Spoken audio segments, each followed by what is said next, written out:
చూడాలి, మీకు చూపించాలి ఏ విధంగా నిన్న ఆ క్షతగాత్రుల్ని పరామర్శించారో.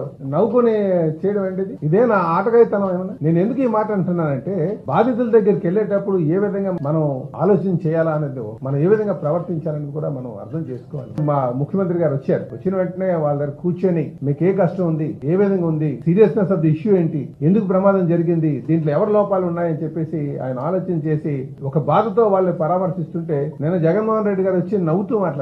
చంద్రబాబు నాయుడు వచ్చారా, మీకు ఏమైనా ఇచ్చాడా? ఇవన్నీ మాట్లాడే మాటలు. ఒక పార్టీ నడిపేటువంటి అధ్యక్షుడు ఏ విధంగా ఉండాలి? నేను అందుకే అంటున్నాను, మీ మూలాలు, మీ ఎదుగుదల మూలాలు మొత్తానికి చెప్పాలంటే శవం మీద స్టార్ట్ అయినటువంటి మూలాలు. రాజకీయ హత్యల మీద మీరు ఎదిగారన్న సంగతి గుర్తుంచుకోవాలి. ఎందుకు ఈ మాట అంటానంటే, వైఎస్ రాజశేఖర రెడ్డి గారు చనిపోయినప్పుడు మీరు శవాన్ని పక్కన పెట్టుకుని సంతకాలు సేకరించి, తర్వాత అధికారం కోసం 2019 అధికారం కోసం మీ సొంత బాబాయిని హత్య చేసి అధికారంలోకి వచ్చారన్న సంగతి గుర్తుంచుకోండి. అందుకే చెప్తాను, మీ మూలాలు శవ రాజకీయాలు.